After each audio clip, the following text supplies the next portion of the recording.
শেখ হাসিনা তথা আওয়ামী লীগ সরকারের আমলে অনুষ্ঠিত 2014, 2018 ও 2024 সালের জাতীয় নির্বাচনের অনিয়ম তদন্ত করবে অন্তর্বর্তী সরকার। নির্বাচনের দায়িত্বে থাকা মাঠ প্রশাসনের বিভাগীয় কমিশনার, জেলা প্রশাসক ও উপজেলা নির্বাহী কর্মকর্তাদের ভূমিকা তদন্ত করা হবে। একইভাবে পুলিশের দায়িত্বে থাকা মাঠ পর্যায়ের পুলিশ সুপার, থানার ওসিদের দায়িত্ব পালন এবং তাদের ভূমিকারও চুলচেরা বিশ্লেষণ করা হবে। সরকারি কোনো কর্মকর্তার বিরুদ্ধে রাতের ভোট ও ভোট কারচুপির সংশ্লিষ্টতা মিললে বাধ্যতামূলক অবসর সহ কঠোর আইনানুগ ব্যবস্থা নেওয়া হবে। তদন্তে কোনো ধরনের ছাড় দেওয়া হবে না বলে সরকারের নীতি নির্ধারক মহল সূত্রে জানা গেছে। তবে বিষয়টি নিয়ে বিস্তারিত বলতে রাজি হননি সরকারের দায়িত্বশীল কোনো কর্মকর্তা। এ বিষয়ে প্রধান উপদেষ্টার দপ্তর কাজ করছে উল্লেখ করে জনপ্রশাসনের সিনিয়র সচিব ডক্টর মোহাম্মদ মুখলেসুর রহমান সেখানে যোগাযোগ করার কথা বলেছেন। জানা গেছে, হাসিনা সরকারের পতনের পর অন্তর্বর্তী সরকারের উপদেষ্টারা মনে করছেন বিগত সরকারের আমলে অনুষ্ঠিত 3টি জাতীয় নির্বাচনের দিনের ভোট আগের রাতেই গ্রহণ, ব্যাপক জালিয়াতি এবং ডামি নির্বাচনে রিটার্নিং অফিসাররা সর্বাত্মক সহায়তা করেছেন। তাদের সহায়তায় হাসিনা সরকার নির্বাচন করে ক্ষমতা ধরে রাখতে পেরেছে। প্রশাসন মনে করছে হাসিনা সরকারের অনৈতিক কাজে সহায়তা না করলে ফ্যাসিজম দীর্ঘায়িত হতো না।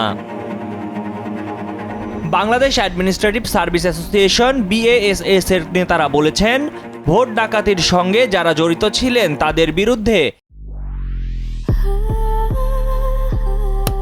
Walton switch, stylish and elegant, উদাহরণ দেওয়ার মতো শাস্তিমূলক ব্যবস্থা নিতে হবে। সরকারি কর্মকর্তারা যেন ভুলে না যান তারা জনগণের চাকর, তারা যেন দলীয় ক্যাডারের মতো আচরণ না করে। BASS এর দাবি প্রসঙ্গে বৈষম্য বিরোধী কর্মচারী ঐক্য ফোরামের আহ্বায়ক ABM আব্দুস সাত্তার বলেন, বিগত সরকারের ভোট ডাকাতির নির্বাচনে যারা জড়িত ছিলেন তারা শুধু গণতন্ত্রকেই হত্যা করেননি, বরং রাষ্ট্রদ্রোহের অপরাধ করেছেন। কিন্তু 2-1 ছাড়া কারো বিরুদ্ধে সরকার উল্লেখ করার মতো তেমন কোনো ব্যবস্থা এখনও নেয়নি। ছাত্র জনতার আন্দোলন ছিল গণতন্ত্র হত্যাকারীদের বিরুদ্ধে, তাই তারা যেখানেই থাকুক না কেন তাদের চাকরিচ্যুত করে শাস্তিমূলক ব্যবস্থা নিতে আইনের আওতায় আনা হোক। সরকারের কাছে তাদের তালিকা দেওয়া হয়েছে।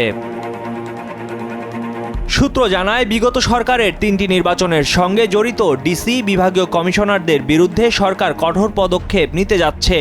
এরই মধ্যে সাবেক সমাজ কল্যাণ সচিব মোহাম্মদ ইসমাইল হোসেন এবং নির্বাচন কমিশনারের সচিব জাহাঙ্গীর আলমকে বাধ্যতামূলক অবসরে পাঠানো হয়েছে।